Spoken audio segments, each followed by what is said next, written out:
ଗତକାଲି X cadre teacher ସଂଘ ସହିତ ଗଣଶିକ୍ଷା ସଚିବଙ୍କ ସହିତ ଆଲୋଚନା ହୋଇଥିଲା ଏବଂ ଏହି ଆଲୋଚନା ସକାରାତ୍ମକ ହୋଇଛି। ପୂର୍ବରୁ ଗଣଶିକ୍ଷା ବିଭାଗ ସହିତ ଯେତିକି ଆଲୋଚନା ହୋଇଥିଲା ଏଥର କିନ୍ତୁ ଆଲୋଚନା ବହୁତ ଅଧିକ ସମୟ ହୋଇଛି ଏବଂ ସକାରାତ୍ମକ ହୋଇଛି। ତେଣୁ ସଂଘ ସମ୍ପୂର୍ଣ୍ଣ ଭାବରେ ଆଶାବାଦୀ ହୋଇ ରହିଛି ଯେ ତାଙ୍କର ଦାବିଗୁଡ଼ିକ ନିଶ୍ଚିତ ଭାବରେ ପୂରଣ ହେବ। ତ ଆସନ୍ତୁ ଏହି ସଂକ୍ରାନ୍ତରେ ଏ ଭିଡ଼ିଓ ଆପଣମାନେ ଦେଖୁଛନ୍ତି DKD ଅଲୱେଜ୍ ଆପକେ ସାଥ ଚ୍ୟାନେଲ। ଏହି ଚ୍ୟାନେଲରେ ଆପଣମାନେ ଏହି ପ୍ରକାର କଣ୍ଟେଣ୍ଟ ସଦାବେଳେ ପାଇବେ। ଯଦି ଚ୍ୟାନେଲକୁ ଆଜି ପର୍ଯ୍ୟନ୍ତ ସବସ୍କ୍ରାଇବ କରିନଥିବେ ତେବେ ଦୟାକରି ଚ୍ୟାନେଲକୁ ସବସ୍କ୍ରାଇବ କରିବେ ଏବଂ ପାଖରେ ଥିବା ବେଲ୍ ଆଇକନକୁ ନିଶ୍ଚିତ ଭାବରେ ଚିପିବେ। ତ ଆସନ୍ତୁ ଦେଖିବା ଆଲୋଚନାର ଫଳାଫଳ କ'ଣ ଥିଲା ଏବଂ କ'ଣ ସବୁ ଦାବିଗୁଡ଼ିକ ପୂରଣ ହେବାକୁ ଯାଉଛି ସେ ସଂକ୍ରାନ୍ତରେ ଡିଟେଲ୍ସ ଜାଣିନେବା।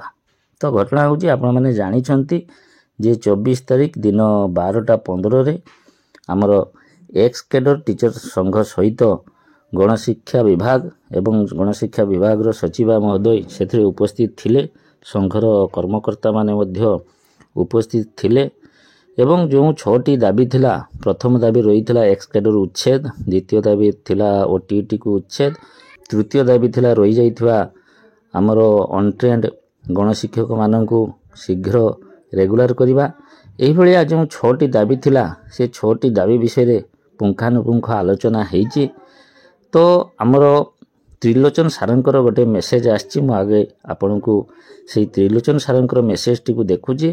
ଆଶା କରୁଛି ଆପଣମାନେ ସେ ମେସେଜ ଦେଖି ସାରିଲା ପରେ ସବୁ ସନ୍ଦେହ ଆପଣଙ୍କର ଦୂର ହୋଇଯିବ। ତ ଆସନ୍ତୁ ବର୍ତ୍ତମାନ ଦେଖିବା ତ୍ରିଲୋଚନ ସାର କ'ଣ ମେସେଜ ଦେଇଛନ୍ତି।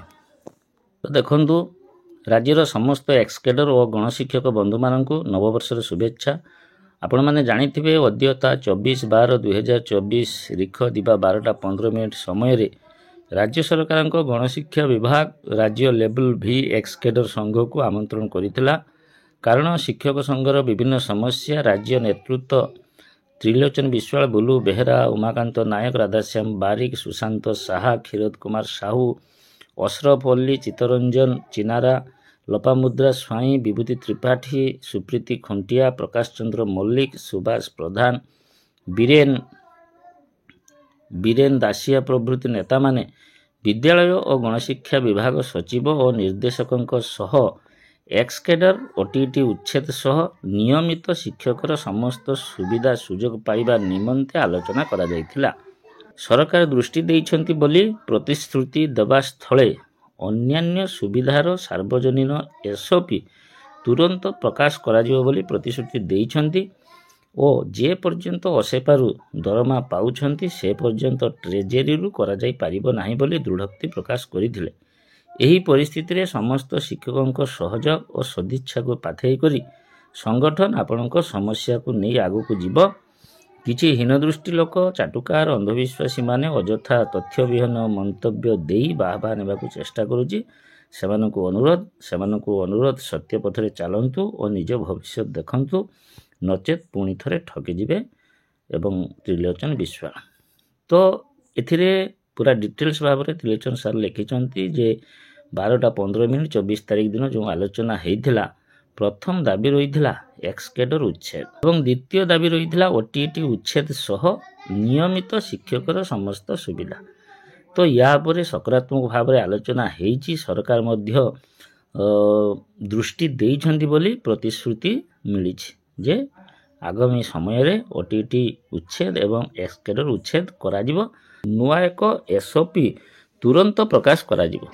ତେଣୁ କଥା ରହୁଛି, ଯେତେ ପର୍ଯ୍ୟନ୍ତ ନୂଆ SOP ବାହାରି ନାହିଁ ସେତେବେଳ ପର୍ଯ୍ୟନ୍ତ ସରକାର କ'ଣ କରୁଛନ୍ତି ବା କ'ଣ କରିବାକୁ ଯାଉଛନ୍ତି ସେ ବିଷୟରେ ଡିଟେଲ୍ସ ଜଣାପଡ଼ିବ ନାହିଁ। ସେ ଯିଏ ବି ସାର୍ ଭିଡ଼ିଓ ଛାଡ଼ୁଛନ୍ତି, ମୁଁ ବି ବହୁତ ଗୁଡ଼ିଏ ଭିଡ଼ିଓ ଦେଖିଛି। ତ ଘଟଣା ହେଉଛି ସବୁ ନିର୍ଭର କରୁଛି SOP ଉପରେ। କାରଣ ସଂଘର ନେତାମାନେ ସେମାନେ କହୁଛନ୍ତି ଯେ ଆମ ସହିତ ଆଲୋଚନା ସକାରାତ୍ମକ ହୋଇଛି ଏବଂ ଆପଣମାନଙ୍କର ସବୁ ଦାବି ପୂରଣ ହୋଇଯିବ, କିନ୍ତୁ ଆଜି ପର୍ଯ୍ୟନ୍ତ ହୋଇପାରି ନାହିଁ। ନ ହେଉ, କିନ୍ତୁ କଥା ହେଉଛି SOP, ମୂଳ ଜିନିଷ ହେଉଛି SOP। ତେଣୁ SOP ଆସିଲା ପରେ ସଂଘ କେତେ ଦୂର ଆଗେଇଛି ଏବଂ ସଂଘର କର୍ମକର୍ତ୍ତା ସରକାରଙ୍କ ସହ ଆଲୋଚନା କରି ଆମର ସମସ୍ୟାକୁ କେତେ ଦୂର କରିଛନ୍ତି, ଏ ସବୁ ଜଣାପଡ଼ିବ ନୂତନ SOP ଆସି ସାରିବା ପରେ। କିନ୍ତୁ ଆପଣମାନଙ୍କୁ କହି ରଖୁଛି ଯେ SOP ଖୁବ୍ ଶୀଘ୍ର ଆସିବ, ବୋଧହୁଏ ଏହି ଜାନୁଆରୀ ମାସରେ ନିଶ୍ଚିତ ଭାବରେ ଆସିବ।